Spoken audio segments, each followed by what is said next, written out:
أعوذ بالله من الشيطان الرجيم. بسم الله الرحمن الرحيم. اقترب للناس حسابهم وهم في غفلة معرضون. ما يأتيهم من ذكر من ربهم محدث إلا استمعوه وهم يلعبون. رب اشرح لي صدري ويسر لي أمري واحلل عقدة من لساني يفقهوا قولي. ഏറെ സ്നേഹം നിറഞ്ഞ സത്യവിശ്വാസികളെ, അല്ലാഹു സുബ്ഹാനഹു വ തആലയുടെ വിധിവിലക്കുകൾ, നിയമനിർദ്ദേശങ്ങൾ ജീവിതത്തിൻ്റെ എല്ലാ രംഗത്തും പാലിച്ച് പകർത്തിക്കൊണ്ട് ജീവിക്കണേ എന്ന് ആദ്യമായി ഓർമ്മപ്പെടുത്തുകയാണ്, ഉപദേശിക്കുകയാണ്. വിശുദ്ധ ഖുർആനിൽ സൂറത്തു മുസമ്മിലിൽ അള്ളാഹുവിൻ്റെ റസൂൽ സല്ലല്ലാഹു അലൈഹി വസല്ലമക്ക് അള്ളാഹു സുബ്ഹാനഹു വ തആല ചില നിർദ്ദേശങ്ങൾ നൽകുന്നുണ്ട്. അതിൽ രാത്രി നമസ്കാരവുമായി ബന്ധപ്പെട്ട് പ്രവാചകൻ സല്ലല്ലാഹു അലൈഹി വസല്ലമക്ക് നൽകിയ നിർദ്ദേശങ്ങൾ നമുക്ക് കാണാൻ സാധിക്കും. അവിടെ നബി സല്ലല്ലാഹു അലൈഹി വസല്ലമയോട് രാത്രി നമസ്കരിക്കുമ്പോൾ വിശുദ്ധ ഖുർആൻ ഓതുന്നതുമായി ബന്ധപ്പെട്ട് പ്രവാചകനോട് അല്ലാഹു സുബ്ഹാനഹു വ തആല പറയാണ്, നിങ്ങൾ രാത്രി നമസ്കരിക്കുമ്പോൾ രാത്രിയുടെ പകുതി ഭാഗം അല്ലെങ്കിൽ അതിൽ കുറവോ അതിൽ കൂടുതലോ ആയി നിങ്ങൾ നമസ്കരിക്കുക. എന്നിട്ട് 4-ാമത്തെ ആയത്തിൽ അല്ലാഹു സുബ്ഹാനഹു വ തആല പറയുന്നുണ്ട്, ഔസിദ് അലൈഹി വറത്തിലിൽ ഖുർആന തർത്തീല. പ്രത്യേകിച്ച് രാത്രി നമസ്കാരത്തിൽ ദീർഘമായ ഖുർആൻ പാരായണം ഉണ്ടാകും.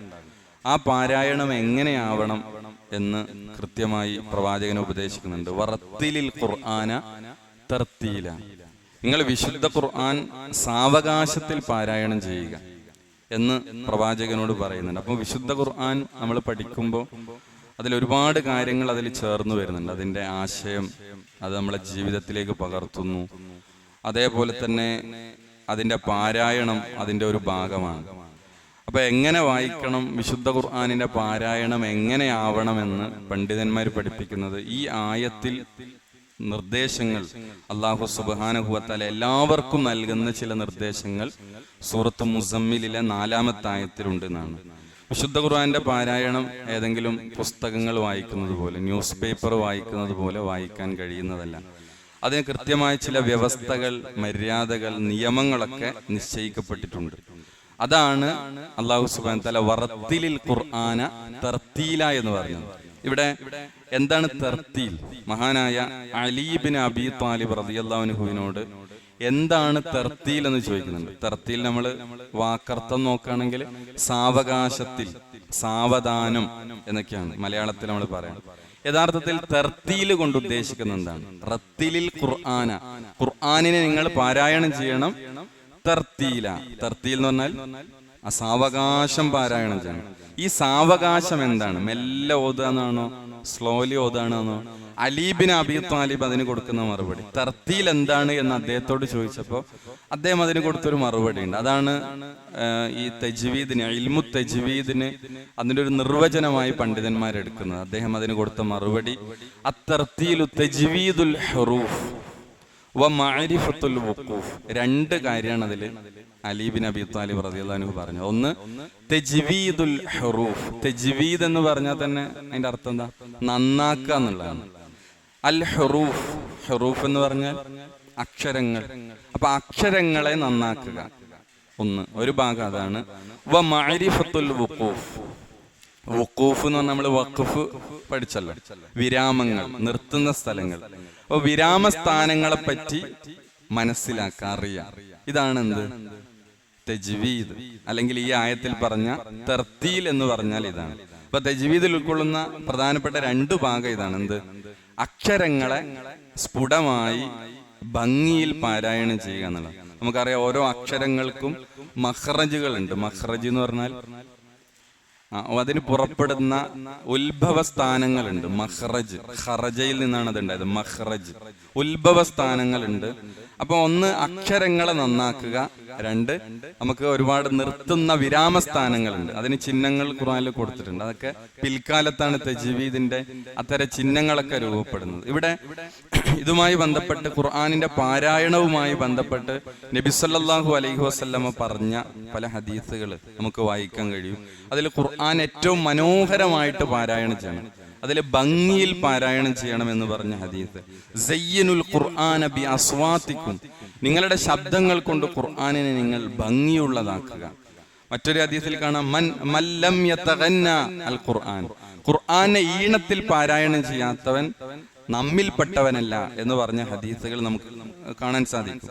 അപ്പോൾ നബി സല്ലല്ലാഹു അലൈഹി വസല്ലമയുടെ പാരായണം അങ്ങനെയായിരുന്നു, സഹാബികളുടെ പാരായണം അങ്ങനെയായിരുന്നു. ഇപ്പൊ എല്ലാവർക്കും ഒരേപോലെ ഒരേ രൂപത്തിൽ നല്ല ആകർഷണ ശക്തിയിൽ ഓരോരുത്തരുടെയും ശബ്ദം എങ്ങനെയാണോ അതിനനുസരിച്ച് എന്ത് ചെയ്യാം, അത് മാക്സിമം ഭംഗിയുള്ളതാക്കുക എന്നുള്ളതാണ്. അതുകൊണ്ടാണ് നമ്മൾ കഴിഞ്ഞ ക്ലാസ്സിൽ പറഞ്ഞത്, കഠിന ശത്രുക്കൾ പോലും പ്രവാചകൻ സല്ലല്ലാഹു അലൈഹി വസല്ലമയുടെ പാരായണം കേട്ട് മാ ഹാദാ ഖൗലുൽ ബശർ എന്നവരറിയാതെ പറഞ്ഞുപോയി, ഇതൊരു മനുഷ്യന്റെ വാക്കല്ല എന്ന് പറഞ്ഞു. അതേപോലെ പ്രവാചകൻ സല്ലല്ലാഹു അലൈഹി വസല്ലം ഖുർആനിന്റെ പാരായണം കേൾക്കാൻ ഇഷ്ടപ്പെട്ടു. അതില് അബ്ദുല്ലാഹി ഇബ്നു മസ്ഊദിൽ നിന്ന് റസൂലുള്ളാഹി സ്വല്ലല്ലാഹു അലൈഹി വസല്ലം പാരായണം ചെയ്യാൻ പറഞ്ഞ ഹദീസ് കാണാം. റസൂലുള്ളാഹി ഖുർആൻ ഓതാൻ ആവശ്യപ്പെട്ടു അബ്ദുല്ലാഹി ഇബ്നു മസ്ഊദ് റളിയല്ലാഹു അൻഹുവിനോട്. അപ്പൊ അദ്ദേഹം തിരിച്ചു ചോദിക്കുന്നുണ്ട്, പ്രവാചകരെ നിങ്ങൾക്കല്ലേ ഈ വിശുദ്ധ ഖുർആൻ ഇറങ്ങിയത്, ഈ വഹി ഇറങ്ങിയത് നിങ്ങൾക്കല്ലേ, നിങ്ങൾക്കിറങ്ങിയ ഈ ഖുർആൻ ഞാൻ നിങ്ങൾക്ക് ഓതിത്തരികയോ എന്ന് ഇബ്നു മസ്ഊദ് തിരിച്ചു ചോദിക്കുന്നുണ്ട്. അപ്പോൾ നബി സല്ലല്ലാഹു അലൈഹി വസല്ലം പറഞ്ഞത്, അതെ, നിങ്ങളിൽ നിന്ന് ഈ ഖുർആനിന്റെ പാരായണം കേൾക്കാൻ ഞാൻ ഇഷ്ടപ്പെടുന്നു. അപ്പോ ഇബ്നു മസ്ഊദ് നബി സല്ലല്ലാഹു അലൈഹി വസല്ലമക്ക് ഇങ്ങനെ ഓതി കൊടുക്കണം. അന്ന് സൂറത്തു നിസാ ആണ് നബി ഓതിയത് എന്ന് ഹദീസിൽ കാണാം. 4-ാം അധ്യായം സൂറത്തു നിസാ ഓതിയിട്ട് അതങ്ങനെ അതിന്റെ പാരായണ ഭംഗിയിൽ, നല്ല അക്ഷരസ്ഫുടതയിൽ, അതിന്റെ ആശയങ്ങൾ ഓർത്ത് പ്രവാചകൻ അതിന്റെ കൂടെ ഇങ്ങനെ സഞ്ചരിച്ചു. 41-ാമത്തെ ആയത്ത് ഓതിയതിന് ശേഷമാണ് ഇബ്നു മസ്ഊദ് പറയാണ്, പ്രവാചകനോട് നിർത്താൻ വേണ്ടി പറഞ്ഞു, മതി ഇനി നിർത്താമെന്ന് പറഞ്ഞു. അപ്പോൾ ഇബ്നു മസ്ഊദ് പറയാണ്, ഞാൻ പ്രവാചകന്റെ മുഖത്തേക്ക് നോക്കി, പ്രവാചകന്റെ ഫൈദ ഐനാഹു തദ്രിഫാൻ, അവിടുത്തെ മുഖങ്ങൾ, കൺതടങ്ങൾ ഇങ്ങനെ നിറഞ്ഞൊഴുകുന്നുണ്ടായിരുന്നു. അപ്പൊ 41-ാമത്തെ ആയത്ത് പ്രവാചകനുമായി ബന്ധപ്പെട്ട ഒരു ആയത്താണ്. ആയത്ത് ഇങ്ങനെയാണ്, ഫകൈഫ ഇദാ ജിഇനാ ബിക ജിഇനാ മിൻ കുല്ലി ഉമ്മത്തിൻ ബിശഹീദ്, ഓരോ സമുദായത്തിലേക്കും അവരിൽ നിന്നുള്ള ഓരോ സാക്ഷിയെ കൊണ്ടുവരും, അവരിൽ നിന്നുള്ള പ്രവാചകന്മാരെ കൊണ്ടുവരും. എന്നിട്ട് ഖുർആൻ പറയാണ്, വജിഇനാ ബിക അലാ ഹൗലായി ഷഹീദ, എന്നാൽ ഈ കൂട്ടർക്കെതിരിൽ, ഈ ഉമ്മത്ത്, അതായത് നമ്മളൊക്കെ അടങ്ങിയ പ്രവാചകന്റെ ഈ ഉമ്മത്തിനെ പറ്റി പറയാണ്, ഈ ഉമ്മത്തിന് സാക്ഷിയായി നാളെ പരലോകത്ത് നിങ്ങളെ കൊണ്ടുവരുന്ന ആ അവസ്ഥ എങ്ങനെയായിരിക്കും, അത് ആലോചിച്ച് നബി സല്ലല്ലാഹു അലൈഹി വസല്ലമയുടെ കണ്ണുകൾ നിറഞ്ഞു. അപ്പൊ അതിൽ പാരായണ ഭംഗിയുണ്ടായിരുന്നു, അർത്ഥം ആലോചിച്ചുകൊണ്ടായിരുന്നു, അക്ഷരസ്ഫുടമായിരുന്നു. അപ്പൊ നമ്മൾ അടിസ്ഥാനപരമായി ഖുർആൻ പാരായണത്തിന് പണ്ഡിതന്മാര് ചില വ്യവസ്ഥകൾ, ചില നിയമങ്ങൾ നിശ്ചയിച്ചിട്ടുണ്ട്. അത് പിൽക്കാലത്ത് വന്നതാണ്. അപ്പൊ പ്രവാചകൻ സല്ലല്ലാഹു അലൈഹി വസല്ലമക്ക് ഖുർആൻ ഓതിക്കൊടുക്കുന്നത് ആരാണ്? അള്ളാഹുവിൽ നിന്ന് ജിബ്രീൽ അലൈഹിസ്സലാം ഓതിക്കൊടുക്കുകയാണ്. നബി സല്ലല്ലാഹു അലൈഹി വസല്ലം അത് അങ്ങനെ തന്നെ സഹാബത്തിന് കൈമാറുന്നു. അങ്ങനെ തന്നെ സഹാബികളിൽ നിന്ന്, താബികളിൽ നിന്ന് എന്ത് ചെയ്യുന്നു, അത് ഹൃദിസ്ഥമാക്കുന്നു. അപ്പൊ ഖുർആൻ സൂക്ഷിക്കപ്പെട്ടത്, അതിന്റെ പാരായണങ്ങളൊക്കെ സൂക്ഷിക്കപ്പെട്ടത് അത് അവരുടെ ഹൃദയത്തിലായിരുന്നു. ആ പാരായണ രീതിയാണ് കൈമാറ്റം ചെയ്യപ്പെട്ടു വന്നത് എന്നുള്ളതാണ്. എന്നാൽ ഖുർആൻ ഓതുമ്പോ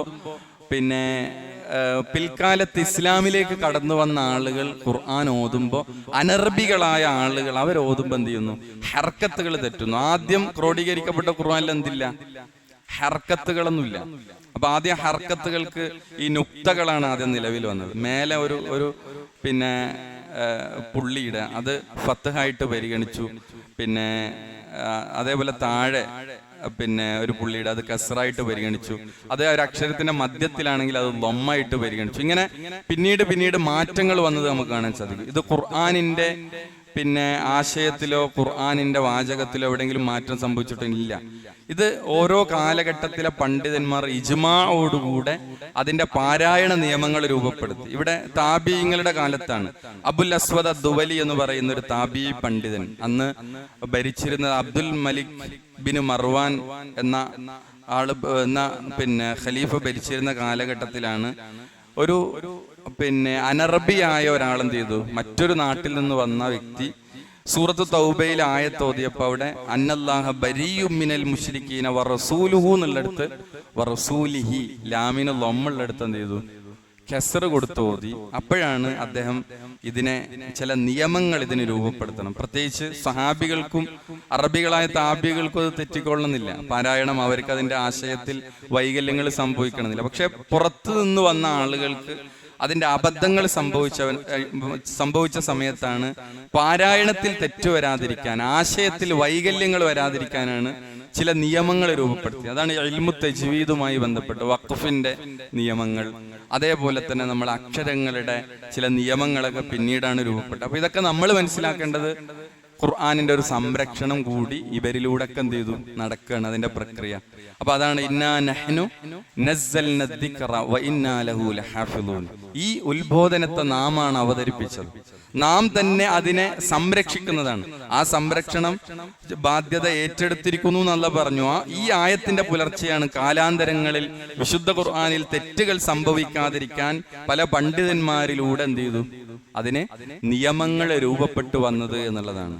അതാണ് നമ്മൾ തജ്വീദുമായി ബന്ധപ്പെട്ട് മനസ്സിലാക്കണം. അന്ന് കാലത്തൊക്കെ വഹി എഴുത്തുകാരുണ്ടായിരുന്നു, അവരെ കുത്താബുൽ വഹി എന്നാണ് പറയാൻ. വഹി എഴുതുന്ന സഹാബികളിൽ ഒരു സംഘം ആളുകൾ ഉണ്ടായിരുന്നു. ആദ്യകാലത്ത് ഖുർആൻ അല്ലാത്തതൊന്നും എഴുതി വെക്കരുത് എന്ന നിർദ്ദേശങ്ങൾ ഉണ്ടായിരുന്നു. ലാ തക്തുബു അന്നി ശൈഅൻ ഗൈറൽ ഖുർആൻ, ഖുർആൻ അല്ലാത്തതൊന്നും നിങ്ങൾ എന്നിൽ നിന്ന് എന്ത് ചെയ്യരുത്, എഴുതി വെക്കരുത്. കൂടിക്കലരാതിരിക്കാൻ വേണ്ടിയാണ് നബി സല്ലല്ലാഹു അലൈഹി വസല്ലം അത് പറഞ്ഞത്. എന്നാൽ പാരായണം തന്നെ നമുക്കറിയാം 10 രൂപത്തിലുള്ള ഖിറാഅത്തുകൾ നമുക്കിന്ന് കാണാൻ പറ്റും. നമ്മൾ സാധാരണ ഹഫ്സിന്റെ ഖിറാഅത്താണ് നമ്മൾ ഫോളോ ചെയ്യുന്നത്. അപ്പൊ ഈ ഖിറാഅത്തുകളൊക്കെ എന്താണ്? ഈ കൈമാറ്റം ചെയ്തു വന്ന പാരായണ നിയമത്തിൽ വന്ന വ്യത്യസ്ത പാരായണങ്ങളാണ്. മുത്തവാത്തിറായ നിലക്ക് ഒരു സംഘം സഹാബികളിലൂടെ ഒക്കെ ഈ പാരായണങ്ങളൊക്കെ എന്ത് ചെയ്തു കൈമാറ്റം ചെയ്യപ്പെട്ടു വന്നതാണ്. അപ്പോൾ ചില ആയത്തുകളിൽ പാരായണത്തിൽ തന്നെ വ്യത്യസ്ത ഖിറാഅത്തുകൾ ഉണ്ടാവും. ഉദാഹരണം പറഞ്ഞാൽ നമ്മൾ ഫാത്തിഹയിൽ ഓതുന്നുണ്ടല്ലോ മാലിക്കി യൗമിദ്ദീൻ, അവിടെ തന്നെ എന്ത് ഖിറാഅത്തുണ്ട്? മാലിക്കി എന്ന ഖിറാഅത്തുണ്ട്. അപ്പൊ സ്വാഭാവികമായിട്ട് ഈ വ്യത്യസ്ത ഖിറാഅത്തുകൾ ഉള്ളത് മനസ്സിലാക്കാത്ത ആളുകൾ ഒരുപക്ഷെ കരുതുന്നത് ഇയാൾ തെറ്റോതാണോ എന്ന് വിചാരിക്കും. അപ്പൊ ചില ആയത്തുകളൊക്കെ അങ്ങനത്തെ വ്യത്യസ്ത ഖിറാഅത്തുകളുണ്ട്. നമ്മൾ ചില കാര്യങ്ങളുടെ ഒക്കെ ഖിറാഅത്ത് കേൾക്കുമ്പോൾ വ്യത്യസ്ത ഖിറാഅത്തുകൾ നമുക്ക് കാണാൻ സാധിക്കും. അപ്പൊ ഇവിടെ നമുക്ക് ഇതുമായി ബന്ധപ്പെട്ട വഖഫുമായി ബന്ധപ്പെട്ട് അതേപോലെ അക്ഷരങ്ങളുമായി ബന്ധപ്പെട്ടൊക്കെ ഒരുപാട് നിയമങ്ങൾ നമുക്കതിൽ കാണാൻ സാധിക്കും. ഇൻഷാ അല്ലാഹ് നമുക്ക് വഴിയെ ഓരോന്നായിട്ട് എന്ത് ചെയ്യാം, നമുക്ക് പറയാം. ഇവിടെ നമ്മൾ ആ തർത്തീലാണ് നമ്മൾ പറഞ്ഞത്. സാവകാശം എന്ന് പറഞ്ഞാൽ അത് അത്തർത്തീലു തജ്വീദുൽ ഹുറൂഫ് വ മഅരിഫത്തുൽ വഖൂഫ്. വിശുദ്ധ ഖുർആനിന്റെ ആ പാരായണം സാവകാശത്തിലാക്കുക എന്ന് പറഞ്ഞാൽ അക്ഷരങ്ങളെ നന്നാക്കുക, വിരാമസ്ഥാനങ്ങളെ പറ്റി എന്ത് ചെയ്യുക, കൃത്യമായി അറിഞ്ഞിരിക്കുക എന്നുള്ളതാണ്. നമ്മൾ കഴിഞ്ഞ ക്ലാസ്സിൽ ഒരായത്താണ് നമ്മൾ എടുത്തത്, ഒന്നാമത്തെ ആയത്താണ് നമ്മൾ എടുത്തത്. ഇഖ്തറബ ലിന്നാസി ഹിസാബുഹും വഹും ഫീ ഗഫ്ലത്തിൻ മുഅ്രിദൂൻ എന്ന ആയത്താണ്.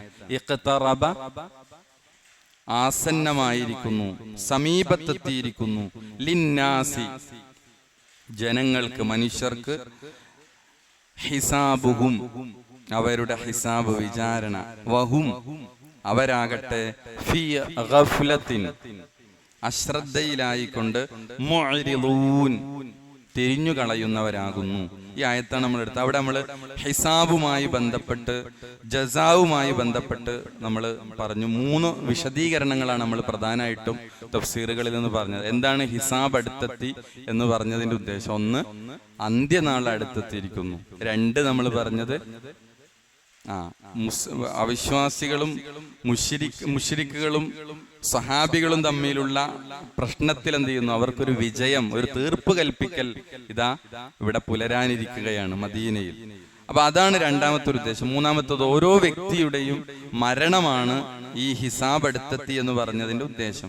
അതേപോലെ ഹിസാബും ജസാവും അതിന്റെ വിവരണങ്ങൾ നമ്മൾ പറഞ്ഞു. സ്വാലിഹ് ബിൻ അബ്ദുല്ലാ അൽ ഉസൈമീൻ പറഞ്ഞ വിശദീകരണങ്ങൾ നമ്മൾ പറഞ്ഞു. വിചാരണ എന്ന് പറഞ്ഞ ഓരോ വ്യക്തിയുടെയും പ്രവർത്തനങ്ങളെ എണ്ണിക്കണക്കാക്കുക, അയാൾ ചെയ്ത പ്രവർത്തനങ്ങളുടെ മേൽ അയാളെ തടഞ്ഞു വെക്കുക എന്നതാണ് എന്ത് ഹിസാബ് കൊണ്ട് ഉദ്ദേശിക്കുന്നത്. ദുനിയാവിൽ അയാൾ ചെയ്ത കാര്യങ്ങളുടെ മേൽ അള്ളാഹു അയാൾ എന്ത് ചെയ്തു, തടഞ്ഞു വെക്കുന്നു. ജസാ എന്ന് പറഞ്ഞാൽ എന്താണ്?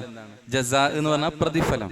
പ്രതിഫലം എന്ന് പറഞ്ഞാൽ അമ്മൽ ജസാ ബിമഅന അൽ മുജാസാത്ത്, അതായത് പ്രതിഫലം ഒരാൾ ചെയ്തതിന് തത്തുല്യമായ പ്രതിഫലം നൽകപ്പെടുക എന്നുള്ളതാണ്. ഫമഅനാഹു ബഅദ അൻ യുഖററൽ അബ്ദു അലാ അഅമാലിഹി വയുഹാസബ്, ഒരാൾ തന്റെ ഒരടിമ ദുനിയാവിൽ തന്റെ കാര്യങ്ങൾ പ്രവർത്തിക്കുകയും അതിനുശേഷം വിചാരണ ചെയ്യപ്പെടുകയും ചെയ്യുന്നു. യുജാസി അൽ മുഹ്സിനു അലാ അഅമാലിഹി സ്വാലിഹ ബിസ്സവാബി അലൈഹ ബിന്നഈമിൽ മുഖീം, ഒരു സ്വാലിഹായ അമലു സ്വാലിഹാത്തുകൾ പ്രവർത്തിച്ച ഒരു ആൾക്ക്, ഒരു വിശ്വാസിക്ക്, അയാൾക്ക് അതിന് തുല്യമായ പ്രതിഫലങ്ങൾ നൽകപ്പെടുന്നു അതിന്റെ മേൽ. അതെങ്ങനെയുള്ളത്? സ്ഥിരപ്പെട്ട എന്നും നിത്യസുഖങ്ങളുടെ ലോകമായ സ്വർഗം അയാൾക്ക് നൽകപ്പെടുന്നു. വദാറുഹു അൽ ജന്ന, അയാളുടെ വീട് സ്വർഗമാണ്. വയുജാസാ അൽ മുസീഉ അലാ അഅമാലിഹി സയ്യിഅ ബിൽ അദാബിൽ അലീം, എന്നാൽ ഒരു ചീത്ത തിന്മകൾ പ്രവർത്തിച്ച ആളുകൾക്ക് ആ തിന്മക്കുള്ള പ്രതിഫലമായി വേദനയേറിയ ശിക്ഷ നൽകപ്പെടലാണ് ജസാ കൊണ്ട് ഉദ്ദേശിക്കുന്നത്. വദാറുഹു അന്നാർ, അയാളുടെ വീട് നരകമാണ്. വൽഇയാദു ബില്ലാ. എന്നിട്ട് ആ പണ്ഡിതൻ അവസാനം പറയാണ്, അള്ളാഹു കാത്തുരക്ഷിക്കുമാറാകട്ടെ. അപ്പൊ ഇവിടെ ഹിസാബുമായി ബന്ധപ്പെട്ട് നമ്മളതിൽ ഹിസാബിനെ ഭയന്ന സലഫു സ്വാലിഹീങ്ങൾ, ആ ഒരു ഏരിയ നമ്മൾ പറഞ്ഞിരുന്നു. ഹിസാബിനെ ഭയന്ന മുൻഗാമികളായ ആളുകൾ, അതിൽ 3 സംഭവമാണ് നമുക്ക് വായിക്കാൻ സാധിക്കും. ഒന്ന്, മഹാനായ അബൂബക്കർ സിദ്ദീഖ് റളിയല്ലാഹു അൻഹുവിന്റെ സംഭവം. അദ്ദേഹം ഒരു മരത്തിന്റെ മേലെ ഒരു പക്ഷി വന്നിങ്ങനെ പാറിപ്പോയപ്പോ അദ്ദേഹം പക്ഷിയെ നോക്കി പറഞ്ഞ ഒരു വാക്ക് നമുക്ക് ചരിത്രത്തിൽ വായിക്കാൻ സാധിക്കും. അദ്ദേഹം പക്ഷിയെ വിളിച്ചുകൊണ്ട് അദ്ദേഹം പറയാണ്, പക്ഷി നീ എത്ര ഭാഗ്യവാനാണ്, നിനക്ക് ലൈസ അലൈക ഹിസാബുൻ വലാ അദാബ്, നിനക്ക് വിചാരണയില്ല അദാബുമില്ല. എന്നിട്ട് അദ്ദേഹം പറയുന്നത്, യാ ലൈതനി, ഞാൻ ഈ പക്ഷിയെ പോലെയോ അല്ലെങ്കിൽ മരത്തെ പോലെയോ ആയിരുന്നെങ്കിൽ എത്ര നന്നായിരുന്നു, എനിക്ക് ആ ഹിസാബിനെ അദാബിനെ നേരിടേണ്ടി വരികയില്ലായിരുന്നു. അവരുടെ ആശങ്കയാണത്. അപ്പൊ ഹിസാബിനെ, വിചാരണയെ പരലോകത്ത് ഭയന്ന ആളുകളായിരുന്നു സലഫു സ്വാലിഹീങ്ങൾ. അതേപോലെ ഉമർ ബിൻ ഖത്താബ് റളിയല്ലാഹു അൻഹു ഒരു ആടിനെ കണ്ടപ്പോൾ അദ്ദേഹം പറയണത്, നിന്നെ പോലെ തടിച്ചു കൊഴുത്ത ഒരാടായി ഞാൻ മാറിയിരുന്നെങ്കിൽ. എന്നിട്ട് ആളുകൾ എന്നെ എന്ത് ചെയ്യുന്നു? വാങ്ങിക്കൊണ്ടുപോകുന്നു. എന്നിട്ട് അവരെന്നെ അറുക്കുന്നു, അതിൽ നിന്ന് അതിന്റെ ഇറച്ചി തിന്നുന്നു. അങ്ങനെ അങ്ങോട്ട് തീർന്നു പോയിരുന്നെങ്കിൽ എത്ര നന്നായിരുന്നു. അദ്ദേഹം പറയാണ്, എനിക്ക് എത്ര നന്നായിരുന്നു, എനിക്ക് ഹിസാബിനെ നേരിടേണ്ടി വരില്ലായിരുന്നു. എന്തുകൊണ്ടാണ്? അവരുടെ ദുനിയാവിലെ അബദ്ധങ്ങളും ന്യൂനതകളൊക്കെ സംഭവിച്ചോ, ആ വിചാരണയെ അവർ എന്ത് ചെയ്തു? ഭയപ്പെട്ടു എന്നുള്ളതാണ്. അതേപോലെ അബൂദർദാ റളിയല്ലാഹു അൻഹു പറഞ്ഞ വാക്ക്, അദ്ദേഹം പറയാണ്, മരത്തിൽ നിന്ന് നിങ്ങൾ പറിച്ച് ഭക്ഷിക്കുന്ന ഒരു ഫലമായി ഞാൻ മാറിയിരുന്നെങ്കിൽ എത്ര നന്നായിരുന്നു. കാരണം എനിക്ക് ഹിസാബിനെ നേരിടേണ്ടി വരികയില്ലായിരുന്നു. അതേപോലെ വിചാരണയുമായി ബന്ധപ്പെട്ട് 16ഓളം കാര്യങ്ങൾ നമുക്ക് തഫ്സീറിൽ കാണാൻ പറ്റും. വ്യത്യസ്ത കാര്യങ്ങൾ, അത് ജസ്റ്റ് പെട്ടെന്ന് പറഞ്ഞു പോകാം. അതിലെ ചില കാര്യങ്ങൾ പെട്ടെന്ന് പറഞ്ഞു പോകാം. അതായത് ഹിസാബും ജസാവ് എന്നിവയുമായി ബന്ധപ്പെട്ട് ഖുർആനിൽ നമുക്ക് കാണുന്ന ഒരുപാട് ആയത്തുകൾ. അതിൽ മനുഷ്യന്റെ കർമ്മങ്ങൾ എങ്ങനെയാണ് ഹിസാബ് ചെയ്യപ്പെടുന്നത്, അവൻ ജീവിതത്തിലെ അവന്റെ മുഴുവൻ കർമ്മങ്ങളും കൃത്യമായി രേഖപ്പെടുത്തി വെക്കുന്നുണ്ട്. അത് സൂറത്തുൽ ഇൻഫിത്താറിൽ അല്ലാഹു സുബ്ഹാനഹു വ തആല പറഞ്ഞു, വഇന്ന അലൈക്കും ലഹാഫിളീൻ, തീർച്ചയായും നിങ്ങളുടെ മേൽ ചില മേൽനോട്ടക്കാരുണ്ട്, കിറാമൻ കാതിബീൻ, മാന്യന്മാരായ എഴുത്തുകാരാണ്. അപ്പൊ മാന്യന്മാരായ എഴുത്തുകാർ എന്ന് പറഞ്ഞാൽ മലക്കുകളാണ്. മലക്കുകൾ കൃത്യമായി രേഖപ്പെടുത്തുന്നുണ്ട്. യഅലമൂന മാ തഫ്അലൂൻ, അവർ പ്രവർത്തിക്കുന്നതെല്ലാം അവരറിയുന്നുണ്ട് എന്നാണ്. അത് കൃത്യമായി എന്ത് ചെയ്യുന്നുണ്ട്? രേഖപ്പെടുത്തി വെക്കുന്നുണ്ട്. നമ്മൾ ഉച്ചരിക്കുന്ന ഒരു വാക്ക് പോലും എന്ത് ചെയ്യുന്നില്ല? രേഖപ്പെടുത്താതെ പോകുന്നില്ല. നമ്മുടെ കർമ്മരേഖകളിൽ അത് നോട്ട് ചെയ്യാതെ പോകുന്നില്ല. ഖുർആൻ സൂറത്തു ഖാഫിൽ 18-ാമത്തെ ആയത്തിൽ പറഞ്ഞു, മാ യൽഫിളു മിൻ ഖൗലിൻ ഇല്ലാ ലദൈഹി റഖീബുൻ അതീദ്, അവൻ ഏതൊരു വാക്കുച്ചരിക്കുമ്പോഴും അവന്റെ അടുത്ത് തയ്യാറായി നിൽക്കുന്ന നിരീക്ഷകർ ഉണ്ടാവാതിരിക്കുകയില്ല. അപ്പൊ എല്ലാ വാക്കും എന്ത് ചെയ്യുന്നുണ്ട്? കൃത്യമായി രേഖയിലുണ്ട് എന്നുള്ളതാണ്. ഈ രേഖ അന്ത്യനാളിൽ നൽകപ്പെടുന്നതാണ്. ഇതാണ് ഹിസാബിന് വേണ്ടിയിട്ട് ഹിസാബിന് വ്യത്യസ്ത പ്രക്രിയകളുണ്ട്. അതിൽ കിതാബ് നൽകലാണ് ഒന്ന്.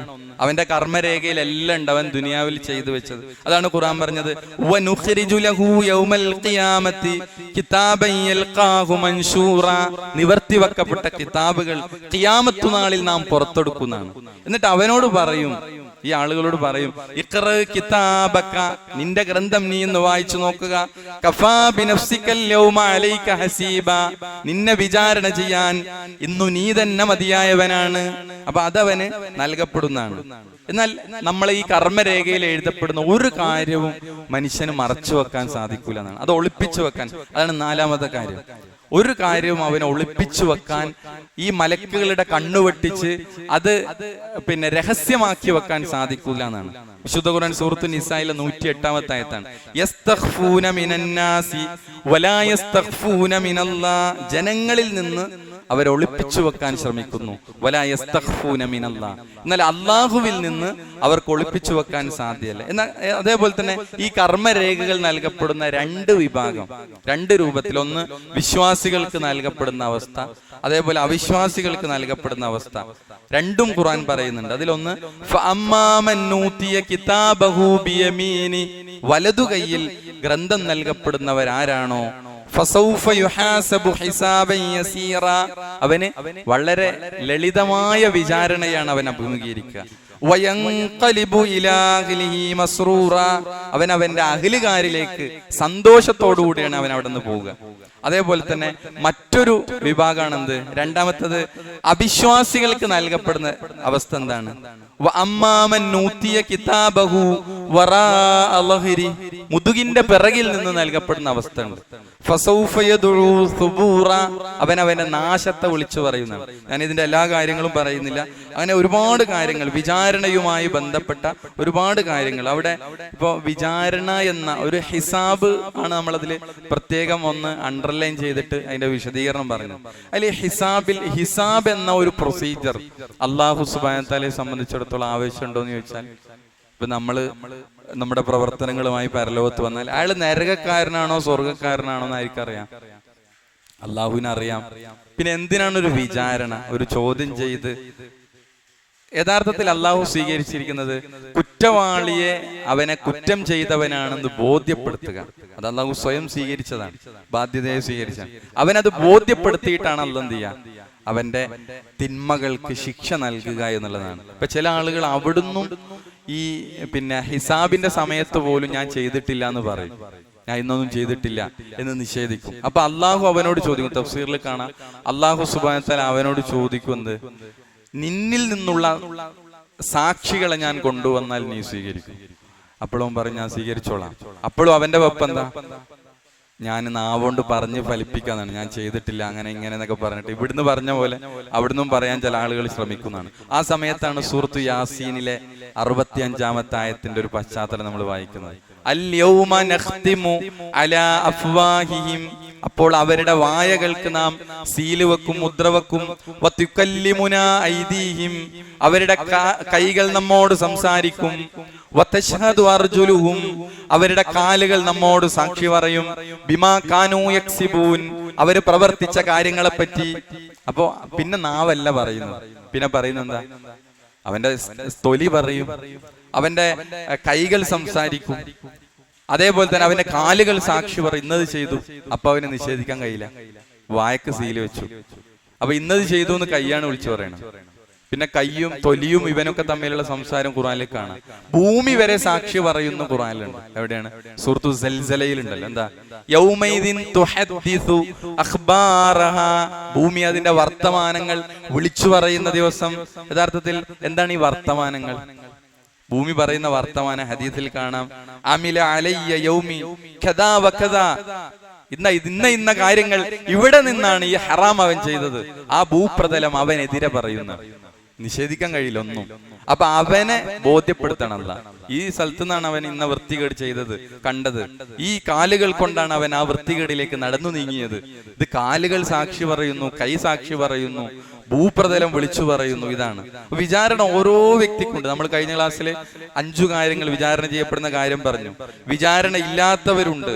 അതൊരു അണുമണി തൂക്കമാണെങ്കിലൊക്കെ അല്ലാഹു സുബ്ഹാനഹു വ തആല അതൊക്കെ വിചാരണ ചെയ്യും. സമ്പൂർണമായ നീതി നടക്കും. മനുഷ്യർക്ക് മാത്രമാണോ ഹിസാബ്?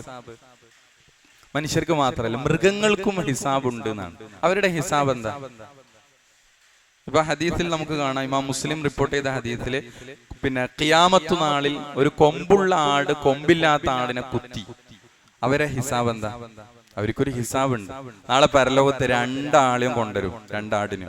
എന്നിട്ട് കൊമ്പില്ലാത്ത ആടിന് അള്ളാഹു കൊമ്പ് കൊടുക്കും. എന്നിട്ടോ അള്ളാഹു സുബ്ഹാനഹു വ തആല മിൻ ഷാത്തിൽ ഖർനാ, കൊമ്പുള്ള ആടിനെ ഈ കൊമ്പില്ലാത്ത ആടിന്, ആ കൊമ്പില്ലാത്ത ആടിന് കൊമ്പ് കൊടുത്തിട്ട് തിരിച്ചു കുത്തിക്കും. എന്നിട്ട് അള്ളാഹു പറയും കൂനു തുറാബ. കഴിഞ്ഞ് അവിടുത്തെ പ്രൊസീജിയർ കഴിഞ്ഞു. ഇവിടുന്ന് പകരത്തിന് പകരാണ്. എന്നിട്ട് കൂനു തുറാബ, നിങ്ങൾ മണ്ണായിക്കൊള്ളി എന്ന് പറയും. ഈ രംഗം കാണുമ്പോഴാണ് അവിശ്വാസികൾ പറയുന്ന ഒരു വാക്ക് സൂറത്തുൻ നബയിന്റെ ലാസ്റ്റ് ആയത്തിലുണ്ട്. അവിശ്വാസികൾ നരകം മുന്നിൽ കാണുമ്പോൾ അവർ ഈ ആടുകൾ മണ്ണാകുന്നത്, മൃഗങ്ങൾ മണ്ണാകുന്നത് കാണുമ്പോൾ അവര് പറയുന്ന വാക്കാണ് എന്ത്? യാ ലൈതനി കുന്തു തുറാബ, ഞാനും മണ്ണായിരുന്നെങ്കിൽ എത്ര നന്നായിരുന്നു. കാരണം മണ്ണായാലും ഇനി അദാബ് അനുഭവിക്കണ്ട, ഈ ആടിനെ പോലെ തീരുമായിരുന്നു. പക്ഷെ അവർക്ക് തീരൂല. മനുഷ്യന്മാർക്ക് പിന്നെ അനന്തമായ സ്വർഗവും നരകവും എന്തിയാണ് വരികയാണ്. അപ്പൊ ഇവരൊക്കെ എന്തുണ്ട്? അല്ലാഹു സുബ്ഹാനഹു വ തആലയുടെ ഒരു നടപടിക്രമമാണ്. അപ്പോ നമുക്കിതുമായി ബന്ധപ്പെട്ട ധാരാളം ഹദീസുകൾ നമുക്ക് കാണാൻ സാധിക്കും. പിന്നെ കൂടുതൽ ഞാൻ വിശദീകരിക്കുന്നില്ല. ഇവിടെ പിന്നെ ആയിഷ റളിയല്ലാഹു അൻഹയിൽ നിന്ന് റിപ്പോർട്ട് ചെയ്യുന്ന ഹദീസിൽ കാണാം, നബി സല്ലല്ലാഹു അലൈഹി വസല്ലം ഒരു പ്രാർത്ഥന പഠിപ്പിച്ചല്ലോ, അല്ലാഹുമ്മ ഹാസിബിനി ഹിസാബൻ യസീറ, വിചാരണ എളുപ്പമാക്കി തരണേ അല്ലാഹുവേ, എന്റെ വിചാരണ ഇനി എളുപ്പമാക്കി തരണേ എന്ന് പ്രാർത്ഥിച്ചു. അപ്പൊ ആയിഷ ബീവി ചോദിച്ചപ്പോൾ റസൂലുള്ളാഹി പറഞ്ഞത് മൻ നൂഖിശൽ ഹിസാബ്, ആരെങ്കിലും ഒരു അല്ലാഹു സുബ്ഹാനഹു വ തആല ഒരാളെ വളരെ സൂക്ഷ്മമായ വിചാരണക്ക് വിധേയമാക്കിയാൽ ഉദ്ദിബ, അല്ലെങ്കിൽ ഹലക, അവൻ നശിച്ചതു തന്നെ എന്നാണ്.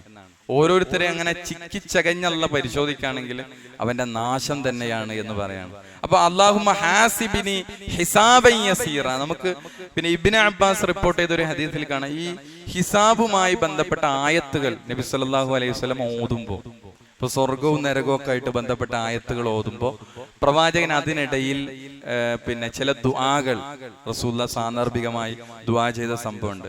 അത് ഇബ്നു അബ്ബാസ് റളിയല്ലാഹു അൻഹു ഒരിക്കൽ പ്രവാചകന്റെ രാത്രി നിസ്കാരത്തിൽ പിന്നിൽ നിൽക്കുകയാണ്. അപ്പൊ റസൂലുള്ളാഹി സ്വല്ലല്ലാഹു അലൈഹി വസല്ലമ നരകവുമായി ബന്ധപ്പെട്ട് സ്വർഗവുമായി ബന്ധപ്പെട്ട ആയത്തുകൾ ഇങ്ങനെ ഓതുമ്പോൾ സ്വർഗം വരുമ്പോ നബി എന്ത് ചെയ്യാണ്? സ്വർഗം ചോദിക്കാണ്.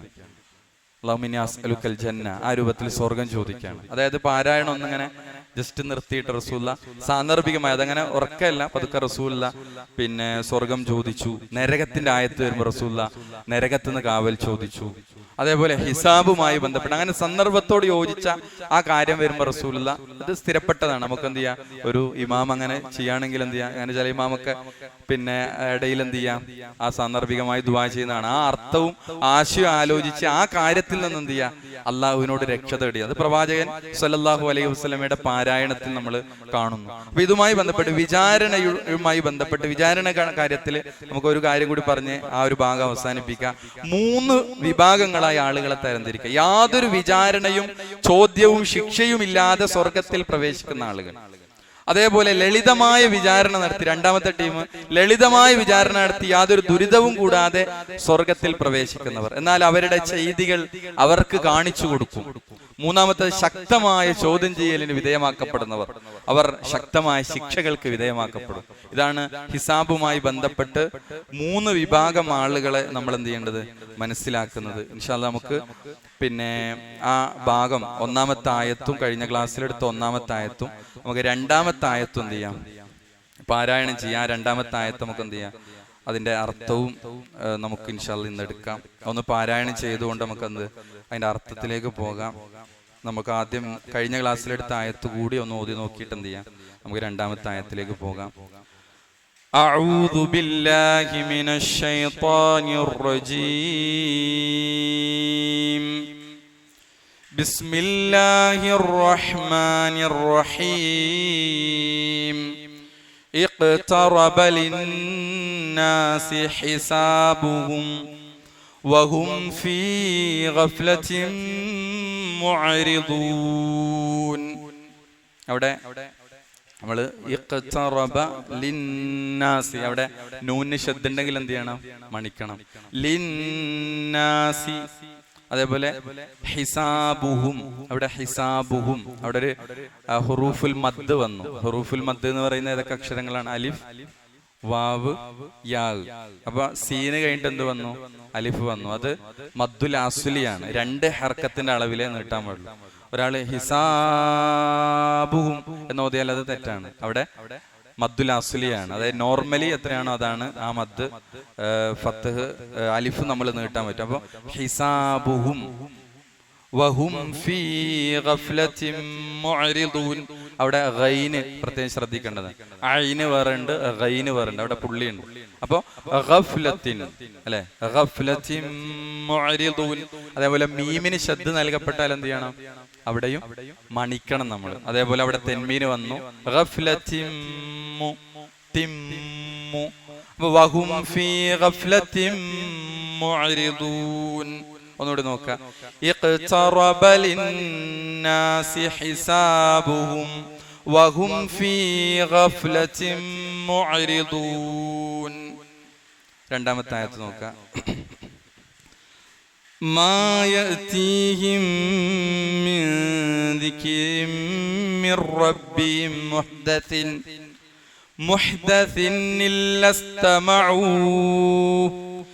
ഇല്ലസ്തമഊഹു വഹും യൽഅബൂൻ. അവിടെയും നമുക്കറിയാം മാ യഅതീഹിം.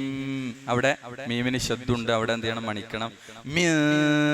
അവിടെ നൂന് സാക്കിനെയാണ്. അവിടെ എന്ത് ചെയ്യണം? ഇഖ്ഫാ ചെയ്യണം അല്ലെ. നൂനു സാക്കിനൊക്കെ ശേഷം ദാലാണ് വന്നത്. അപ്പൊ അവിടെ വീണ്ടും അവിടെ നൂനു സാക്കിനൊക്കെ ശേഷം മീം അവിടെ ശബ്ദം നൽകപ്പെട്ടു. അവിടെ എന്ത് ചെയ്യണം? മണിക്കണം. മിർ റബ്ബിഹിം. അവിടെ നമ്മൾ അത് മനസ്സിലാക്കാൻ ചിലയിടത്ത് സുക്കൂൻ ഇടാതിരുന്നിട്ടുണ്ട് നൂനിന് അല്ലെ. ചിലയിടത്ത് സുക്കൂൻ ഉണ്ട്. അപ്പൊ നമുക്ക് ഇൽഹാർ ചെയ്യേണ്ടടുത്തും ഇഖ്ഫാ ചെയ്യേണ്ടടുത്തും അവിടെ ചില നിയമങ്ങളുണ്ട്. ഇനി ഒരാൾക്ക് നിയമം അറിയില്ലെങ്കിലും ആ നൂന് കാണുമ്പോൾ മനസ്സിലാകണം എന്ത്? നൂനിന് സുക്കൂൻ ഉണ്ടെങ്കിൽ എന്ത് ചെയ്യണം? അത് പ്രകടമാകണം. ഇപ്പൊ ഇവിടെ മുഹ്ദസിൻ അവിടെ ആ ഡബിൾ ആയിട്ട് കൊടുത്ത തെൻവീൻ ഉണ്ടല്ലോ, അത് കൂട്ടി അട്ടിക്ക് വെച്ചതുപോലെ ഉണ്ട്. അവിടെ എന്ത് ചെയ്യണം? നമ്മള് ഇൽഹാറാണ് അവിടെ നിയമം. കാരണം നൂനു സാക്കിനൊക്കെ ശേഷം അവിടെ ഹംസ വന്നു. അവിടെ അങ്ങനെ മുഹ്ദസി അവിടെ എന്ത് ചെയ്യാൻ പറ്റൂല? ഇഖ്ഫാ ചെയ്യാൻ പറ്റൂല. പിന്നെ മുഹ്ദസിൻ പ്രകടമാകണം, ഇൽഹാർ ചെയ്യണം. നൂനു സാക്കിനെ പുറത്തേക്ക് വരണം, ന് എന്ന് വരണം. അപ്പൊ അവിടെ മുഹ്ദസിൻ ഇല്ലസ്തമഊഹു വഹും യൽഅബൂൻ. ഒന്നുകൂടി നോക്കാം. രണ്ടാമത്തെ ആയത്ത്. മാ യഅതീഹിം മിൻ ദിക്രിൻ മിർ റബ്ബിഹിം മുഹ്ദസിൻ ഇല്ലസ്തമഊഹു വഹും യൽഅബൂൻ. മാ യഅതീഹിം മിൻ ദിക്രിൻ മിർ റബ്ബിഹിം മുഹ്ദസിൻ ഇല്ലസ്തമഊഹു വഹും യൽഅബൂൻ. മാ യഅതീഹിം എന്ന് പറഞ്ഞാൽ അവർക്ക് വന്നെത്തുകയില്ല, അല്ലെങ്കിൽ അവരിലേക്ക് വരുന്നില്ല. മിൻ ദിക്രിൻ, ദിക്ർ എന്ന് പറഞ്ഞാൽ എന്താണ്? ദിക്ർ ഉത്ബോധനം, ഉപദേശം എന്നൊക്കെയാണ് അർത്ഥം. അപ്പൊ ഇവിടെ മിൻ ദിക്ർ എന്നാണ്. അപ്പൊ എന്തായി? ഒരു ഉത്ബോധനവും, അപ്പൊ ഒരു ഉപദേശവും അവർക്ക് വന്നെത്തുകയില്ല, അവരിലേക്ക് വരുന്നില്ല. മിർ റബ്ബിഹിം, അവരുടെ റബ്ബിങ്കൽ നിന്ന്, അവരുടെ രക്ഷിതാവിങ്കൽ നിന്ന്. അപ്പൊ നോക്കിയാ, അവരുടെ രക്ഷിതാവിങ്കൽ നിന്ന് ഒരു ഉപദേശവും അവർക്ക് വരുന്നില്ല, അവർക്ക് വന്നെത്തുകയില്ല. മുഹ്ദസ് എന്ന് പറഞ്ഞാൽ പുതുതായി ഉണ്ടാക്കപ്പെട്ടത് അല്ലെ. നമ്മള് ഈ ബിദ്അത്തുമായി ബന്ധപ്പെട്ട് പറയുന്ന ഹദീസിൽ കാണുന്നില്ല, മൻ അഹ്ദസ ഫീ അംരിനാ ഹാദാ മാ ലൈസ മിൻഹു ഫഹുവ റദ്ദുൻ. മൻ അഹ്ദസ എന്ന് പറഞ്ഞാൽ ആരെങ്കിലും പുതുതായി ഉണ്ടാക്കിയാൽ, ഫീ അംരിനാ നമ്മുടെ കാര്യത്തിൽ, അതെന്താണ്? ഇത് റദ്ദാണ്, തള്ളപ്പെടേണ്ടതാണ്. ഇവിടെ മുഹ്ദസ് അതാണ് ഒരു പുതിയ പദമായിട്ട് നമുക്ക് ഈ ആയത്തിൽ വന്നത്. മുഹ്ദസ് എന്ന പദമാണ്. മുഹ്ദസ് എന്ന് പറഞ്ഞാൽ പുതുതായി ഉണ്ടാക്കപ്പെടുന്നതിനാണ് എന്ത് ചെയ്യാ, പിന്നെ മുഹ്ദസ് എന്ന് പറയാം. അപ്പൊ ഇവിടെ പുതിയതായി നൽകപ്പെടുന്നത്, ഇവിടെ ഉദ്ദേശിക്കുന്നത് എന്താണ്? പുതിയതായി നൽകപ്പെടുന്ന ഉപദേശങ്ങൾ, അവരുടെ റബ്ബിങ്കൽ നിന്ന് അവർക്ക് നൽകപ്പെടുന്ന ഉപദേശങ്ങൾ അവരിലേക്ക് വന്നെത്തുകയില്ല. ഇല്ലസ്തമഊഹു. ഇസ്തമഅ എന്ന് പറഞ്ഞാൽ സമിഅ ഉണ്ട്, ഇസ്തമഅ ഉണ്ട്. രണ്ടും വ്യത്യാസം എന്താണ്? കേട്ടു എന്നൊക്കെയാണ് അർത്ഥം, അല്ലെ? ഇസ്തമഅയും സമിഅയും തമ്മിലുള്ള വ്യത്യാസം എന്താ? സമിയ ഒരു സാധാരണ കേൾക്കലാണ്, ആർക്കും കേൾക്കാം. ഇപ്പൊ ഒരു ക്ലാസ് കേൾക്കുകയാണെങ്കിലും ആർക്കും കേൾക്കാം. പക്ഷെ ഇസ്തമഅ എന്ന് പറഞ്ഞാലോ ശ്രദ്ധിച്ച് കാത് കൊടുത്ത് കേൾക്കുന്നതിനാണ് അറബിയിൽ ഇസ്തമഅ. ഇപ്പൊ ഖുർആൻ ഓതുന്നതുമായി ബന്ധപ്പെട്ട് ഖുർആനിൽ ഫൈദാ ഖുരിഅ അലൈഹിൽ ഖുർആൻ ഫസ്തമിഊ ലഹു വഅൻസിതു എന്ന് പറഞ്ഞില്ലേ? നിങ്ങൾ ശ്രദ്ധിച്ചു കാത് കൊടുത്ത് കേൾക്കണം. അതുപോലെ സൂറത്ത് ത്വാഹയിലും നമുക്ക് മൂസാ നബി അലൈഹി സ്വലാമയെ വിളിച്ചിട്ട് അള്ളാഹ് പറയുന്ന ഒരു ആയത്തുണ്ട്, അല്ലെ? വഅനഖ്തർതുക ഫസ്തമിഉ ലിമാ യൂഹാ. നിന്നെ ഞാൻ തെരഞ്ഞെടുത്തിരിക്കുന്നു. എന്നിട്ട് പറഞ്ഞെന്താ? ഫസ്തമിഉ, നീ ശ്രദ്ധിച്ചു കേൾക്കണം. ലിമാ യൂഹാ, നിനക്ക് വഹീ നൽകപ്പെടുന്നത്. അപ്പൊ ഇസ്തമഅ എന്ന് പറഞ്ഞാൽ ശ്രദ്ധിച്ചു കേൾക്കുക. ഇവിടെ ഇല്ലസ്തമഊഹു എന്നാണ്. അതിനവർ കേൾക്കുന്നില്ല എന്നാണ്. അതിനെ അവർ കേൾക്കും. ഈ ഹൂ എന്താ? ദിക്റാണ്. ഈ ദിക്റിനെ, അതിനെ അവർ കേൾക്കുന്നില്ല. ആ ഹൂ മേലെ പറഞ്ഞ ദിക്റാണ്. ഈ ദിക്റിനെ അവർ, അതായത് ഇവിടെ അവർ എന്ന് പറയുന്നത് അവിശ്വാസികളാണ്. അവിശ്വാസികളുടെ ചില രീതികൾ അല്ലാഹു പറയാണ്. അവരുടെ ചില സ്വഭാവങ്ങൾ, ദുസ്വഭാവങ്ങളെ അല്ലാഹ് എടുത്തു പറയാണ്. എന്ത്? അവരെ എങ്ങനെയല്ലാതെ കേൾക്കുന്നില്ല. വഹും യൽഅബൂൻ. വഹും, അവരാകട്ടെ യൽഅബൂൻ. നമ്മൾ കഴിഞ്ഞ ക്ലാസ് പറഞ്ഞില്ലേ, ലഇബ് കളി, അല്ലെ? യൽഅബു കളിക്കുന്നു, യൽഅബൂൻ അവര് കളിക്കുന്നവരായിട്ടല്ലാതെ. അപ്പൊ അവർ കളിക്കുന്നവരായ അവസ്ഥയിലാണ് എന്ത് കേൾക്കുന്നത്? അള്ളാഹുവിന്റെ ദിക്റുകൾ അവർ കേൾക്കുന്നത്. അവർക്ക് പുതുതായി പ്രവാചകനിലൂടെ അള്ളാഹുവിൽ നിന്ന് വരുന്ന ദിക്റുകൾ വരുമ്പോ അവരതിനെ കളിയായി, തമാശയായി, അശ്രദ്ധമായിട്ടാണ് അവരെന്ത് ചെയ്യണത്? അതിനെ കേൾക്കുന്നത്. ഒന്നുകൂടി നോക്കിയേ. മാ യഅതീഹിം, അവരിലേക്ക് വരുന്നില്ല, അവർക്ക് വരുന്നില്ല. മിൻ ദിക്രിൻ, ഒരു ഉത്ബോധനവും ഒരു ഉപദേശവും. മിർ റബ്ബിഹിം, അവരുടെ രക്ഷിതാവിൽ നിന്ന്. മുഹ്ദസിൻ, പുതുതായി നൽകപ്പെടുന്ന, അല്ലെങ്കിൽ പുതുതായി കൊണ്ട്. ഇല്ലസ്തമഊഹു, അതിനവർ കേൾക്കുന്നില്ല. വഹും, അവരാകട്ടെ യൽഅബൂൻ, കളിച്ചുകൊണ്ടിരിക്കുന്ന അവസ്ഥയിലല്ലാതെ. അപ്പോ അല്ലാഹു സുബ്ഹാനഹു വ തആല മനുഷ്യനെ നന്നാക്കാൻ നിരന്തരം എന്ത് ചെയ്യാണ്? ഉത്ബോധനങ്ങൾ, ഉപദേശ നിർദ്ദേശങ്ങൾ നൽകുകയാണ് മനുഷ്യർക്ക്. വിശുദ്ധ ഖുർആനിലൂടെ, പ്രവാചകനിലൂടെ വഹിയായി ധാരാളം ഉപദേശ നിർദ്ദേശങ്ങൾ അല്ലാഹു നൽകുകയാണ്. സ്വർഗത്തെ പറ്റി തസ്കിയത്തുകൾ നൽകുകയാണ്, ദിക്റുകൾ നൽകുകയാണ്, ഉപദേശങ്ങൾ. ആ ഉപദേശങ്ങളൊക്കെ അവരെങ്ങനെയാണ് കേൾക്കുന്നത്? അവർ കേൾക്കുന്നില്ല എന്ന് പറഞ്ഞാൽ, കളിക്കുന്നവരായിട്ടല്ലാതെ അവർ കേൾക്കുന്നില്ല എന്ന് പറഞ്ഞാൽ അവരെങ്ങനെയാണ് കേൾക്കുന്നത്? കളിച്ചോണ്ടാണ് അവർ കേൾക്കുന്നത്. അള്ളാന്റെ ഒരു ഉത്ബോധനം വരുമ്പോ അവരുടെ ആ അവസ്ഥയാണ് പറയുന്നത്. അവരിങ്ങനെ കളിയിലാണ്, കളിച്ചോണ്ട് ഇങ്ങനെ കേൾക്കുകയാണ്. അതാണ് അവര് പിന്നെ കേൾക്കുന്നത്. അങ്ങനെയാണ്, ഒരു അലംഭാവത്തോടെയാണ് അവര്, ശ്രദ്ധിക്കുന്നില്ല, ഒരു അവഗണിക്കാണ് അവര്. പ്രവാചകൻ സല്ലല്ലാഹു അലൈഹി വസല്ലമക്ക് വരുന്ന ഉത്ബോധനങ്ങൾ, മനുഷ്യർക്ക് നൽകുന്ന ഉപദേശ നിർദ്ദേശങ്ങളെ അവര് ശ്രദ്ധിക്കുന്നേയില്ല. ആ രൂപത്തിൽ അവർ ലഇബിലാണ്. അതാണ് വഹും യൽഅബൂൻ എന്ന് വിശുദ്ധ ഖുർആൻ പറഞ്ഞത്. അപ്പൊ മുഹ്ദസിൻ എന്ന പദമാണ് ഇവിടെ നമ്മൾ പദങ്ങളിൽ പുതുതായി നമ്മൾ പഠിക്കുന്ന ഒരു പദം. ഇവിടെ മുഹ്ദസ് എന്ന പദമാണ്. പുതുതായി ഉണ്ടായത് എന്നാണ് ഇവിടെ. പുതുതായി ഉണ്ടായത്, പുതുതായി നൽകപ്പെടുന്നത് എന്നതാണ് അതിന് നമ്മൾ അർത്ഥം വെക്കുന്നത്. അപ്പോ ഇതിന്റെ തുടർച്ചയാണ് 3 മുതലുള്ള ആയത്തുകൾ. അതായത് അവിശ്വാസികളായ ആളുകൾ, സത്യനിഷേധികളായ ആളുകൾ അല്ലാഹു സുബ്ഹാനഹു വ തആലയുടെ വഹ്യ്, ഉത്ബോധനവും ഉപദേശ നിർദ്ദേശങ്ങളൊക്കെ വരുമ്പോ അവരുടെ നിലപാട് എന്തായിരിക്കും എന്നതാണ് ഇനി ശേഷമുള്ള ആയത്തുകളിൽ. അതേപോലെ തന്നെ അവർ റസൂലുള്ളാഹി സ്വല്ലല്ലാഹി അലൈഹി വസല്ലമക്കെതിരെ ഈ ഖുർആനാകുന്ന ദിക്റിന് പലയിടത്തും ഖുർആൻ എന്ന അർത്ഥത്തിൽ വന്നല്ലോ. ഇപ്പൊ നമ്മൾ ഓതിയ പിന്നെ ആയത്ത്, അത് ഇന്നാ നഹ്നു നസ്സൽന ദിക്റ വ ഇന്നാ ലഹു ലഹാഫിദൂൻ. അവിടുത്തെ ദിക്ർ എന്താ? ഒന്ന് ഖുർആനാണ്, 2 ഹദീസും അതിൽ പെടും. നമ്മൾ ഈ നാമാണ് ഈ ഉത്ബോധനത്തെ ഇറക്കിയത്, നാം തന്നെ അതിനെ സംരക്ഷിക്കും. അപ്പൊ ഈ ദിക്ർ എന്താ? 2ഉം പെടുന്നതാണ്. ഒന്ന് ഖുർആനും പെടും, ഹദീസും പെടും. അപ്പൊ ചില ആളുകൾ പറയും ഹദീസ് അത് അങ്ങനെയല്ല, ഇങ്ങനെയൊക്കെ വന്നതല്ലേ, അതിലിങ്ങനെ കുറച്ച് സംശയങ്ങളൊക്കെ ഉണ്ടാകൂലേ, അതിൽ ദഈഫ് ഉണ്ട്, മൗദൂ ഉണ്ട്, ഹസൻ ഉണ്ട്, ഇങ്ങനെ കുറെ കാറ്റഗറികൾ ഉണ്ടല്ലോ, അതിൽ ചിലപ്പോ ഒരു ഇല്ല. ഹദീസും എന്താണ്, സംരക്ഷിക്കും എന്നത് ആ ആയത്തിന്റെ ഉള്ളിൽ അടങ്ങിയ ആശയമാണ്. അപ്പൊ അവിടെ ദിക്ർ എന്താ, അവിടെ ഖുർആൻ സംരക്ഷിക്കും എന്നല്ല പറഞ്ഞത്, ദിക്റാണ്. അവിടുത്തെ ദിക്ർ ഖുർആനാണ്. അതേപോലെ നമ്മൾ സൂറത്തു ത്വാഹയിൽ അവസാനത്തിൽ ചില ആയത്തുകൾ പഠിച്ചെടുത്ത് അവിടെയൊക്കെ എന്താണ് ദിക്ർ എന്ന് പറഞ്ഞത് എന്താണ്, ഖുർആനാണ് അല്ലെ. എന്ന് പറഞ്ഞു. അവിടെയൊക്കെ ദിക്റിന് പിന്നെ സ്മരണ എന്ന അർത്ഥമുണ്ട്, ഉപദേശം എന്ന അർത്ഥമുണ്ട്, ഉത്ബോധനം എന്ന അർത്ഥമുണ്ട്.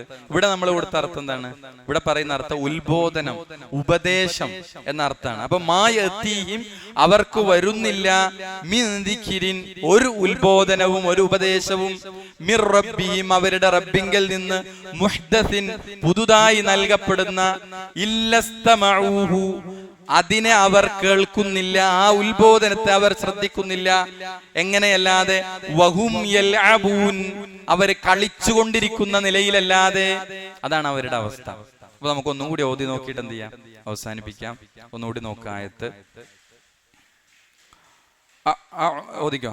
അഊദു ബില്ലാഹി മിനശ് ശൈത്വാനിർ റജീം. بسم الله الرحمن الرحيم. اقترب للناس حسابهم وهم في غفلة معرضون ما يأتيهم من ذكر من ربهم محدث إلا استمعوه وهم يلعبون. നമ്മൾ ഈ ആയത്തുകൾ വളരെ കുറഞ്ഞ ആയത്തുകളെ നമ്മൾ ഓരോ ആഴ്ചകളും എടുക്കുന്നുള്ളൂ. അതിൽ നമുക്ക് ഹിഫ്ളാക്കാൻ എളുപ്പമാണ്. അതായത് ഒരാഴ്ചയിൽ ഇപ്പൊ നമ്മൾ കഴിഞ്ഞ ആഴ്ച ഒറ്റ ആയത്താണ് എടുത്തത്, അപ്പൊ ഒന്നാമത്തെ ആയത്ത്, അപ്പൊ ഒരു വരിയാണ് അതുള്ളൂ. നമുക്കൊരാഴ്ചയിൽ അതിങ്ങനെ ആശയം അറിഞ്ഞ് ഒരു മനപ്പാടാക്കാൻ വളരെ എളുപ്പമാണ്. അപ്പൊ ഇതിന്റെ കൂടെ അങ്ങനെ സഞ്ചരിച്ചാൽ, ഇപ്പൊ സൂറത്തു ത്വാഹ അങ്ങനെ നമ്മൾ എടുത്തിട്ട് അതിന്റെ അവസാനത്തേക്ക് എത്തിയപ്പോ ചില ആളുകൾ പൂർണ്ണമായും നമ്മുടെ ക്ലാസ്സിൽ ഇരുന്നിട്ട് പഠിച്ച ആളുകളുണ്ട്. അവരതിന് പഠനം ഹിഫ്ളാക്കാൻ സമയം കണ്ടെത്തിയ ആളുകൾ. ഇപ്പൊ ഇമാമ ഓതിയപ്പോ തന്നെ അതിന്റെ അർത്ഥത്തിലൂടെ നമുക്ക് പോകാൻ പറ്റുന്നത് എന്തുകൊണ്ടാണ്, നമ്മളൊരു ഖുർആൻ ക്ലാസ്സിൽ പഠിതാക്കളായതുകൊണ്ടാണ്. ആ മൂസാ നബിയോടുള്ള സംസാരം, നമ്മൾ അതിന്റെ കൂടെ അങ്ങനെ സഞ്ചരിക്കുന്നത്. ആ ഖുർആൻ ക്ലാസ്സിൽ നിന്ന് കിട്ടിയ ആശയതലങ്ങളാണ് നമുക്ക് എന്ത് ചെയ്യണത്, നമ്മൾ ആ ഖുർആനിന്റെ കൂടെ സഞ്ചരിക്കാൻ നമുക്ക് സഹായകമാകുന്നത്. അപ്പൊ അവിടെ ഒരു സിലബസ്, ഒരു അധ്യായം നമുക്കൊരു വർഷം കഴിയുമ്പോൾ അതിന്റെ കൂടെ തന്നെ നമ്മൾ എന്ത് ചെയ്യുന്നു, നമുക്കൊരു നിർബന്ധത ചെലുത്തലല്ല, മറിച്ച് നമുക്ക് എളുപ്പത്തിൽ ചെയ്യാൻ പറ്റുന്ന ഒരു സംഗതിയാണ്. ഒരാഴ്ചയിൽ വളരെ ചെറിയ ഭാഗങ്ങളാണ്. അപ്പൊ ചില ഭാഗങ്ങൾ നമുക്ക് പെട്ടെന്ന് 2-3 ആയത്തുകൾ ഒന്നിച്ച്, ചിലപ്പോ പിന്നെ ഒരേ ആശയതലങ്ങൾ വിവരിക്കുന്ന ആയത്തുകൾ ഉണ്ടാകും. അങ്ങനെയാണെങ്കിൽ നമുക്ക് ഒന്നിച്ച് ഇപ്പൊ ഇനി 3-4 ആയത്തുകളൊക്കെ, 5 ആയത്തുകളൊക്കെ പിന്നെ ഒന്നിച്ച് ഒരേ ആശയത്തിൽ വരുന്ന ആയത്തുകളാണ്. അതൊക്കെ ഒന്നിച്ച് ഒരേ ആശയമായതുകൊണ്ട് തന്നെ ഒന്നിച്ച് വിശദീകരിക്കാൻ എന്ത് ചെയ്യും, സാധിക്കും. ഇൻഷാ അല്ലാഹ് അല്ലാഹു സുബ്ഹാനഹു വ തആല നമുക്ക് കൂടുതൽ പഠിക്കാനും കേൾക്കുന്ന കാര്യങ്ങൾ ജീവിതത്തിൽ പകർത്താനും നമുക്ക് തൗഫീഖ് നൽകി അനുഗ്രഹിക്കുമാറാകട്ടെ. നമ്മിൽ നിന്ന് വന്നുപോയ ചെറുതും വലുതുമായ എല്ലാ തെറ്റുകുറ്റങ്ങളും അല്ലാഹു നമുക്ക് വിട്ടുപുറത്തു മാപ്പാക്കി തരുമാറാകട്ടെ.